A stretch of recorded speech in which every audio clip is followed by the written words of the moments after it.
Assalamualaikum warahmatullahi wabarakatuh. Selamat malam para tribuner atau tribuners. Berjumpa lagi bersama saya Yoso Mulyawan, pemimpin redaksi Tribun Jambi dalam acara Mojok. Tribuners, dalam Mojok kali ini kita kedatangan tamu yang sangat spesial, tamu dari dunia kemiliteran, yaitu Bapak Brigjen TNI AD Supriyono. Selamat malam Pak Supriyono. Selamat malam Mas. Sehat-sehat selalu Pak ya. Alhamdulillah. Tribuners, Pak Brigjen TNI AD Supriyono ini adalah Komandan Resor Militer 042 Garuda Putih di Provinsi Jambi.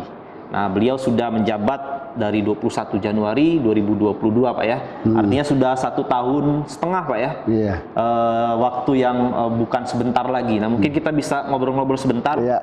Tribuner, kita akan berbincang lebih banyak tentang Karhutla, kebakaran hutan dan lahan. Nah, kita ketahui Bapak Brigjen Supriyono ini adalah pelaksana harian Komandan Satgas Pengendalian Karhutla di Provinsi Jambi. Nah, tapi sebelum itu mungkin kita tanya-tanya dulu dengan Pak Supriyono. Gimana Pak, 1 tahun setengah sudah di Jambi, kesan-kesan terhadap Jambi Pak? Ya, terima kasih rekan-rekan sekalian dan saudara sekalian pemirsa Tribuner, bahwa sekali lagi saya kenalkan diri. Saya Brigjen TNI Supriyono, sebagai disampaikan oleh Mas Yoyo. Ya.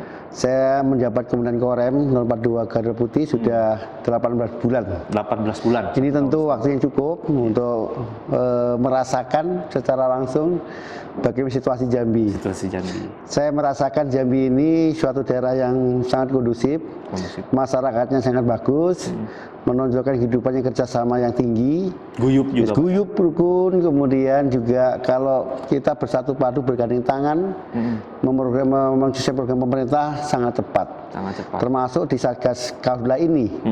Jadi ketika komponen itu Satgas Karhutla diaktifkan karena ada peningkatan status, Betul. maka semua komponen masyarakat yang terlibat di dalamnya Betul.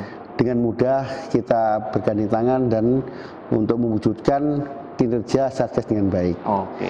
Gitu. Pak Danrem betah keluarga Pak Danrem juga di Jambi? Alhamdulillah. Sudah jalan kemana aja Pak? Iya, tentunya semua wilayah sudah saya Semua datangi. wilayah sudah didatangi. Namanya Pak Saya sudah sampai ke Cikerinci juga. Oke. Di sana saya sampai ke Ujung Kayuwaru, kemudian saya juga sudah sampai ke Batangasai. Batangasai. Batangasai itu kali sini saya ke Sorolangan sudah 5 jam. Di sana ke Simpang Rela, Pelawan, maju lagi ke Batangasai, maju lagi ke dusun namanya Sekeladi, perbatasan Bengkulu. Saya harus banyak belajar ini dengan Pak Danrem. Saya belum kemana-mana ini, baru 3 bulan di Jambi. Iya, mudah-mudahan segera nanti menelusuri. Banyak tempat wisata yang bagus. Banyak wisata. Seperti yang di Sekeladi itu masih alami. Oke. Kemudian yang di Merangin itu ada namanya Geopark. Geopark Merangin, oke. Ada jangkat, luar biasa. Yang dekat-dekat sini ada namanya Candi Kedaton. Nah, Muara Jambi itu satu komplek yang sungguh luar biasa. Pak, ya. Pak Danrem paling suka yang mana nih Pak? Nah, semuanya saya suka. Semuanya suka. Pesan semua berarti. Iya. Candi itu sudah kan luas Pak, sudah dijelajahi semua. Insya Allah sudah. Ada 10 kawasan candi ya. Iya, Insya Allah sudah. Ya, sering ke sana. Nah, Tribuner, Pak Danrem diangkat sejak tahun 2022 sebagai pelaksana harian Komandan Satgas Pengendalian Karhutla di Provinsi Jambi. Nah, kita akan banyak berbincang soal Karhutla karena Pak Danrem ini bertanggung jawab full power dalam proses pengendalian Karhutla. Tribuner tahu Provinsi Jambi salah satu daerah yang rawan Pak Danrem ya dalam kebakaran hutan dan lahan. Siklus 4 tahunan 2019 terakhir itu luar biasa Karhutlanya, tetapi yang luar biasa Tribuner 2023 ini itu sampai bulan ini yang seharusnya banyak asap Pak belum terlihat banyak asap gitu. Nah, nanti kenapa bisa seperti itu Pak Danrem akan berbicara banyak. Pak Danrem pertama kali ditunjuk sebagai PLH dan Satgas Pengendalian Karhutla, apa perasaannya Pak? Ya, jadi terkait dengan Karhutla ini memang berdasarkan dari SK Gubernur, saya dan Komandan Korem ditunjuk sebagai pelaksana harian dan Satgas. Dan Satgasnya adalah Bapak Gubernur. Kemudian diharapkan dengan ditunjuk PLH ini Satgas bisa operasional dan dapat melaksanakan tugas secara maksimal dan diberikan kewenangan penuh untuk mengkoordinir sekaligus juga untuk memaksimalkan peran serta para komponen terkait di dalamnya untuk terlibat di dalam kegiatan Satgas. Ya, alhamdulillah Setelah kami ditunjuk di SK-kan gubernur, kemudian dilantik di lapangan, diangkat sebagai PLH. Sejak itu kami melaksanakan langkah-langkah di dalam menginventarisir semua sumber daya dan kemudian mengorganisasikan dan pelaksanaan itu. Di artinya melibatkan TNI, melibatkan Polri, melibatkan pemerintah daerah, kemudian ya betul BPBD pemerintah daerah, kemudian melibatkan tokoh masyarakat, para pengusaha, media, termasuk kelompok-kelompok organisasi masyarakat yang peduli dalam masalah api. Sejauh ini mereka semua terlibat dengan baik. Bahkan kami mengorganisasikan, sudah kami bentuk. Hari ini kita memiliki 3 satgas, subsatgas, yaitu ada satgas darat, di mana itu kita bentuk, kemudian kita masukkan ke pos-pos dalam pemantauan api. Kita membuat ada 59 pos, ini di belakang saya nanti saya jelaskan juga nih. Ini darat Pak ya? Kemudian ada satgas udara, di mana kita dilengkapi dengan pesawat helikopter untuk pantau dan helikopter untuk waterbombing. Dari BNPB itu. Kemudian ada satgas juga perairan. Kita menggunakan sarana air yang dapat digunakan untuk masuk ke parit dan yang masuk lebih ke dalam lagi dan membawa perlengkapan itu. Sehingga sejauh ini kita sudah melaksanakan konsolidasi, mitigasi, mulai penyiapan personil, kemudian kita melaksanakan kemampuan, yaitu melaksanakan pelatihan, kemudian melaksanakan kegiatan praktek terpadu. Dan alhamdulillah dengan hasil upaya kita ini seluruh komponen yang terkait memiliki pemahaman yang sama bagaimana untuk melaksanakan penanganan mencegah karhutla terjadi. Nah, tadi sampaikan dengan Mas tadi, jika dibandingkan dengan tahun 2019, memang kita mesti masuk siklus keempat. Dampak negatif yang sangat besar ketika itu adalah kita mencapai 1.900.000 hektar, itu 1.900 hektar itu di 2019 itu terbakar, mendapat dampak yang cukup serius di bidang ekonomi, kesehatan, kemudian pendidikan, bahkan kita mendapatkan komplain dari negara lain. Karena Jambi ini merupakan salah satu dari 6 provinsi yang prioritas secara nasional, yang setiap tahun atau setiap 4 tahun langganan terjadi kabut asap. Yaitu setelah Sumsel, Jambi, Pekanbaru, Kalbar, Kalteng, kemudian Kaltim. Itu negara tetangga protes semua. Alhamdulillah pada musim kemarau 2019 yang lalu terjadi bencana besar. 4 tahun sebelumnya 2015 juga demikian. 4 tahun sebelumnya juga 2011 juga demikian. Jadi dalam siklus 4 tahun harusnya 2023 inilah puncak dari kebakaran hutan. 2019 1.900 hektar, sementara 2023 Januari sampai Agustus itu 324 hektar. Sekitar gitu kira-kira. Jauh banget Pak penurunannya. Gimana nih Pak tips? Jadi kami melaksanakan mitigasi dengan secara terintegrasi dan terpadu. Belajar dari pengalaman yang lalu. Pertama pada kita harus sistem pendeteksian dini. Sistem deteksi dini. Itu melalui pertama kita menggunakan BMKG. Tentunya kita tidak akan terlepas dari informasi secara profesional ya. Jadi di mana BMKG itu dengan segala perangkatnya dan secara teknologi memang dirancang untuk memperhitungkan cuaca. Yang kedua, kami memiliki juga kita memiliki namanya aplikasi Sipongi ya. Aplikasi Sipongi. Kepanjangannya apa Pak? Ini juga kita mendapatkan dari Menteri KLHK ini. Di mana aplikasi ini adalah dispesifikasikan untuk mendeteksi hotspot yang ada di darat. Kalau kami coba kami jadikan nanti secara Jambi misalnya, bisa di zoom, maka akan titik kuning ini. Titik kuning ini apa artinya Pak? Ini hotspot, ada api yang diindikasi satelit, ada panas di bawah. Potensi api lah. Potensi api. Gitu, kami setelah itu melaksanakan kegiatan ground check. Setelah ini ground check lapangan. Bener enggak itu? Itu yang tim darat tadi Pak? Kemudian setelah deteksi ini memberikan pada kami real time, kami ada semacam warning, di bawah ada titik panas. Oke. Nah, Yang warna kuning ini Pak ya? ya kami ground check. Oke. Yang kedua kami memiliki juga pemantauan. Pak, mohon maaf Pak, kita potong. Kalau yang merah? Yang sudah merah ini api, Pak, ya? mestinya lebih intensitas panasnya lebih tinggi. Lebih tinggi, oke. Iya, kalau yang kuning ini itu per hari ini Pak ya? Per hari ini Artinya se-Indonesia. Jambi nggak ada yang merah nih Pak? Coba. Ini kuning ya Pak ya? Coba kita ambilkan yang Jambi. Oke, Jambi. Gitu ya. Alhamdulillah. Hari ini kita Jambi. Kita lihat dulu ya. Oke. Nah, kita hanya dapat 3 titik. 1, 2, 3, 4. Ah, ini udah kita ini. Iya.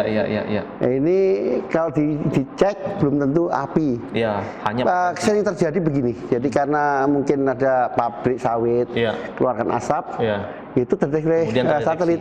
Ya, seperti ini. Kemudian bisa saja pernah kejadian pantulan cahaya matahari di sungai pun ketangkap seperti kayak gini nih. Itu perlunya ground check tadi. Nah, ground check tadi. Ya, sehingga deteksi dini kita, penginderaan kita yang pernah di sana. Yang kedua, penginderaan kita menggunakan ini. Ya. Kita menggunakan patroli udara. Spider Tracks. Spider Track. Jadi helikopter kita terbangkan untuk patroli ke tempat-tempat yang memang sudah sering muncul. Itu. Berdasarkan data ini tadi. Data itu bisa juga dari analisis kita. Analisis kita. Karena setiap hari ada laporan kita, titik mana yang sudah 2 hari, 3 hari tidak hujan. Nah, itu kita posisi sana. Ini tim udara. Tim udara. Nah, ini yang dia mendapatkan real time. Kalau mendapatkan asap, maka dia segera melaksanakan informasian ke darat untuk segera melaksanakan tindakan awal. Nah, ini yang ketiga kita menggunakan CCTV nih. CCTV, CCTV kita ini penginderaan bisa ada sementara masih 4 titik Pak. 4 titik. Ada di Muara Jambi, di Tambura, Kabupaten Muara Jambi, ada di Sadu, kemudian ada di mana ini? Tanjab Tim, Tanjung Londrang, Timur, ya. Kemudian ada di Rantau Rau. Nah, dengan CCTV ini kita bisa lihat real time kita sejauh 60 kilo. 60 km. Jadi jangkauannya 60 Pak ya? Kita sedang membangun sekitar 64 nantinya. 64 sedang CCTV. proses membangun. Iya. Sementara ini 4 yang titik. Sekarang ini yang sudah operasional. Mulai kapan Pak operasionalnya? Ini sudah agak lama ini. Nanti yang baru sedang berjalan. Nah, kemudian yang berikutnya kami ini lihat. Nah, ini di pos kami ini ada berapa pos Pak? Dulu kita memiliki 8 pos saja. Sekarang ini kami bikin 59 pos. 59 pos. Banyak. Ini 1, 2, 3, 4 terus ini. Jadi 59. Ini pos darat tadi Pak ya? Pos yang kami, jadi prinsipnya kita memajukan personil dan perlengkapan untuk memantau secara langsung wilayah itu. Nah, ini kita masukkan ke tempat-tempat yang sulit dijangkau. Mereka kita tanam sekitar 3 bulan. Kawan-kawan kita ada TNI, ada Polri, ada Manggalagni, ada masyarakat, Meduli Api dan seterusnya. Ini di 7 kabupaten kalau saya lihat ini Pak. Ya, bukan di pos wilayah saja. Kemudian yang kita utamakan daerah timur, daerah Gambut ini. Daerah Gambut yang di ini setiap hari, hatiku mana? Timur, sebelah timur. Hati-hati. Yang hati kita aja. Jadi setiap hari mereka kita, mohon maaf ya. Kami lengkapi dengan hati seperti ini. Nah, hati ini mereka setiap hari laporan, pagi dan sore, tentang situasi daerah di situ. Sedang hujankah? Sudah berapa hari nggak hujankah? Apa yang terjadi? Masyarakat memancing, begini ada di sini. Dengan demikian dari 4 penginderaan ini kami bisa menyimpulkan apakah tanah situ sudah rawan bencana atau tidak. Yang kita bisa menganalisis. Jika dia 5 hari tidak hujan, 7 hari tidak hujan, maka kami sudah jadi kuning. Perlakuannya adalah kalau sudah kuning itu, maka kita semua sudah fokus ke situ. Seperti itu tadi Pak ya? Sudah masuk, sudah kuning. Misalkan, itu berarti kuning itu berdasarkan analisis enggak, juga Pak? Bukan, itu hanya mereka. Saya menanamkan ada level hijau, normal, ada kuning, oranye, ada merah. Dipetakan sendiri untuk kami. Kalau sudah kami sudah kuning, maka kami semua sudah fokus arah situ. Daerah yang sudah hujan selama 7 hari, 14 hari. Masyarakat sudah kita kendalikan. Nah, dengan demikian kita bisa mendeteksi dini secara akurat dan kemudian tindakan lagi lapangannya. Pos-pos ini tadi semuanya patroli Pak. Patroli sekelilingnya. Menggunakan alat yang memang didesain untuk melaksanakan tindakan awal. Menemukan api, langsung dilaksanakan pemadaman secara dini. Dan dilokalisir. Supaya nggak menyebar. Sambil memberikan teman yang lain untuk membantu dan kemudian sampai Satgas Darat bertindak dan diperkuat dengan stasiun udara. Oke. Pak Danrem, selain tindakan memadamkan api, kalau sudah terdeteksi seperti itu, ke masyarakatnya kita lakukan apa, Pak? Jadi masyarakat sejak awal kita libatkan. Jadi pelibatan masyarakat ini faktor penting. Jadi solusi permanen terhadap pencegahan api yang hingga ini hari ini kita rasakan. Semula 2019 yang lalu dengan puncak panas, ini kan Juli, Agustus, September. Ya. Dulu kan Juli, Agustus. Sama-sama puncak di Petualang Tengah. Hari ini kita masih alhamdulillah selamat. Masih selamat. Oke. Ini berkat mungkin ya, artinya sosialisasi edukasi pada masyarakat kita cukup mendalam. Yang masyarakat ada perubahan perilaku, di mana masyarakat kita sedikit mulai ada kesadaran untuk tidak membakar lahan. Oke. Nah di situ, itu sangat membantu. Fungsi permanen ada dua, menghilangkan niat untuk membakar, yaitu masyarakat kita. Oke. Yang kedua, menyiapkan objek kita untuk tidak mudah dibakar. Oke. Begitu. Jadi masyarakatnya objeknya. Ya itu. Oke. Objeknya tadi untuk masyarakat kita edukasi. Kita jadikan masyarakat peduli api MPA. Iya. Kita libatkan di dalam kegiatan pencegahan hutan. Oke. Nah, kemudian kita berikan kompensasi. Apakah nanti terlibat dengan ada finansial, apakah dia ada bantuan-bantuan sembako, apakah dia dapatkan bantuan alat berat dari pemerintah untuk membuka lahan sendiri, gitu. Jadi tidak dengan membakar. Tidak boleh membakar lagi. Alat berat. Satu sisi mungkin penyadaran sudah mulai tinggi masalah kita. Yang kedua, objek kita sekarang kita laksanakan mitigasi untuk tidak mudah dibakar. Tidak mudah. Nah, itu gimana, Pak? Caranya adalah yang pertama, kita menyiapkan lahan kita ini. Kalau lahan kita yang pertama, kita jaga permukaan air tanah. Ya, oke. Air tanah kita pelihara, Pak. Dipelihara, Pak ya? Dipelihara dengan cara kita membuat sekat-sekat kanal. Oke. Supaya air tidak mudah hilang. Nah, di kanal itulah air. Di kanal. Nah, itu di permukaan airnya tanah kita jaga supaya bisa memberi kelembapan kepada sekitar kanan kirinya. Kemarin saya baru mendatangi juga. Debit air ini kan mudah turut karena panas. Maka kami bekerja sama dengan komponen pengembang usaha, perusahaan, berusaha untuk menambah debit air melalui intake water system. Jadi air batanghari kami sedot. Dialirkan ke sana. Kami kemarin melihat yang ada di Desa Rukam, yaitu yang di berdekatan dengan miliknya PT WKS. Kemudian kita kerjasamakan, berhasil ini Londrang ini, kami 40.000 hektar ini bisa kami genangi sejauh ini. Dengan air dari air itu. 40 hektar ini, Pak ya? 40.000 hektar ini. 40.000. Sehingga permukaan air tanah yang sangat kita butuhkan untuk memberikan kelembapan bisa kita pertahankan. Sehingga objek tidak mudah kebakar. Yang kedua, ini daerah terlantar. Daerah terlantar itu tidak ada akses, tidak ada deteksi dini. Jadi kalau ada musim percikan api, tidak ada cara memadamkan. Solusinya bagaimana ya? Tanah ini dikelola. Seperti terjadi di PDIW, 35.000 hektar kita kelola menjadi lahan produktif. Ditanami apa, Pak? Nah, akasia. Akasia, Jadi di situ dijadikan parit-parit yang terisi air, kemudian mencekat-cekat sehingga area itu tidak hamparan. Dia terjadi perbuatan, dia tidak menyebar. Dan menjadi lahan produktif berupa tanaman hijau. Jadi dengan dikelola lebih mudah mencegahnya, Pak ya? Iya, karena pertama sudah di kanal-kanal membuat mereka tersekat-sekat, api nggak menyebar. Yang kedua, debit air itu bisa terpertahankan ke sana mari. Dan yang ketiga, menjadi kawasan produk hijau. Nggak mungkin kebakar kalau nggak dibakar. Nah, informasinya gitu. Pak, setelah 2019 karhutlah besar-besaran, kemudian ada lahan yang kemudian dikelola oleh TNI. Apakah itu? Itu tadi saya masuk PDIW tadi, 35.000 hektar. 35.000 hektar. Itu sekarang kalau kita lihat dari udara itu, ada petak memanjang gitu ya. Kanalnya, Pak ya? Nah, sudah. Jadi dulu, sekarang masih dikelola, Pak ya? Masih. Dulu terlantar seperti ini. Kalau terjadi di sini sulit kita menjaga. Di Londrang ini. Jadi sekarang posisi ke Londrang ini, ada 40.000 hektar ini. Kalau terjadi apa-apa, aksesnya sulit ini. Pak, ini bukan gambut tapi? Gambut. Gambut ini. Gambut semua. Bisa, Pak ya, dengan kanal itu? Bisa. Di gambut. Sebenarnya kebakaran tidak sampai di bawah juga, Pak, kalau ada air seperti ini.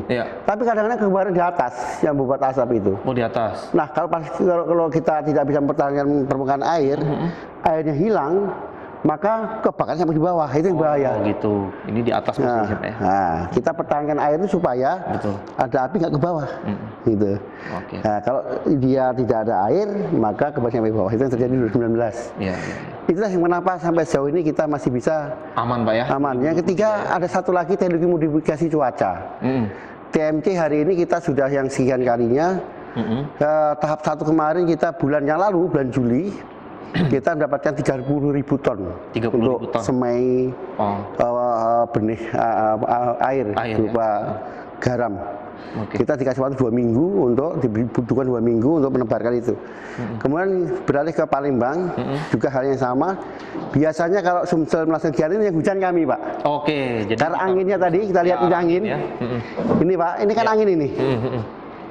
Jadi kalau Sumsel itu kita TMC, kami dapat hujan, Pak. Kami dapat hujan. Kemudian kalau Jambi yang TMC kemana Pak? Ya lari ke sini kan. Oh, ke tempat kita tetap. Iya, Berarti double Pak tepatnya. Iya, itu. Dapat double Jambi. Karena pada tahun 2019 itu sebenarnya sumber apinya bukan dari mana-mana, Pak. Dari perbatasan Sumsel. Oh, dari perbatasan Sumsel Jambi. Dari sana. Karena anginnya ke sana, akhirnya nutup ke kami. Pak, TMC sudah bulan apa kemarin Pak? Sekarang masih berjalan. Sekarang masih berjalan. Iya. Kita masih tahap ketiga sekarang. 30. Kami setiap kali satu gelombang dapat sekitar 30.000 ton. Satu gelombang 30.000 ton. Itu. Disebarkan pakai helikopter. Pak, ya? Pakai pesawat. Pakai pesawat ya. Kasih asa. Oke. Nah, ini gelombang ketiga kami masih berlanjut. Makanya sekarang masih hujan itu. Jadi terbilang karena teknologi ini sangat menopang mengantisipasi tidak terjadi Sangat menopang. Pertama juga kesadaran masyarakat juga sangat memberikan faktor yang sangat utama. Saya katakan 2 hal tadi. Iya. Keinginan membakar, kesadaran masyarakat bisa kita reduksi, bahkan kita penindakan hukum, Pak. Jadi jika masyarakat kita edukasi kemudian masih ada yang membandel, biasa ya kawan-kawan itu kan mungkin ada yang malah nyuruh gitu kan, karena mereka diupah biasanya. Ya kita berikan pemahaman, kemudian kita berikan penegakan hukum. Kita polis lain biasanya, kemudian kawan-kawan polisian yang tergabung sebagai penegakan hukum menindaklanjuti secara prosedur yang berlaku. Pak, mungkin tidak hanya masyarakat, Pak. Ini kan mungkin ada perusahaan-perusahaan seperti apa, Pak? Kalau perusahaan-perusahaan ya, perusahaan-perusahaan hari ini kan ada SK Gubernur mengangkat dan Rem selaku Pelada Satgas secara berkewenangan mutlak. Artinya kami diberi kewenangan penuh untuk mengelola menjalankan Satgas. Kami ajak bicara dengan baik-baik seluruh pengusaha-pengusaha perkebunan kehutanan. Pak, ya? Kami kumpulkan, kami ajak bicara. Responnya sangat bagus. Sangat bagus, oke. Terbukti pertama dia ada 4 hal yang harus ada. 1, alat pemadam kebakaran. Alat pemadam kebakaran. APK mereka harus lengkap dengan memiliki jangkauan sampai 400 meter. Kemudian punya regu pemadam kebakaran atau RPK di titik itu. Kemudian memiliki MPA, masalah berdiri api, binaannya dia. Oh, binaan dia di sekitar harus punya. Dan kemudian dia memiliki pemantauan dan komunikasi hati tadi. Karena saya sudah sekarang menebar sekitar 60 unit seperti ini. 60 unit. Sehingga 60 unit sudah ada. Ya. MPA tadi masyarakat peduli api. MPA, masih peduli api. Jadi MPA. TNI ada, dari kita ada, dari perusahaan ada, perusahaan kooperatif dan bekerja sama, masyarakatnya juga peduli, pemerintah daerah mendukung, kemudian wartawannya juga memberitakan, mengedukasi masyarakat. Mengedukasi. Jadi semua komponen lah kita libatkan. Ini ngomong-ngomong Pak Danrem ke pos-pos juga, sering Pak ya. Kemarin bukan terakhir ya. Kemarin kami mencoba pengecekan lapangan. Kami datang di sini nih. Jadi kami berangkat dari Jambi, kemudian sampai ke Kumpeh, terus ini kami datang semua ini. Jadi Pak Danrem naik trail, motor trail. Pos-pos. Sampai 203 kilo. 3 kilo. Pak Danrem sendiri atau iya ngetrail lah. Kirain dibonceng. Terus terakhir kemarin sore saya ngeceknya dari sini. Ya. Oh, ke arah sini. Oke. Sini kalau salah kemarin itu yang saya cek itu. Trail juga, Pak? Enggak, kalau ini pakai mobil. Oh, pakai mobil. Pakai mobil. Sampai sini saya cek. Trail itu sehari habis atau diisi Pak ya? Karena jalannya rusak, kemudian tankinya kecil, jadi di masing pos sudah kita siapkan untuk refill itu. Oh, refill bahan bakar. Sekali-kali juga menggunakan helikopter, kami dengan kerjasama dengan BKS, yang kami patroli perbatasan sini itu, yang di daerah Merlung ke sana itu ada namanya Taman Raja, Taman Rajo itu. Mereka sangat dibutuhkan untuk pemantauan. Baik Pak Danrem, karena waktunya sangat pendek, Pak Danrem sangat sibuk sekali Tribuner.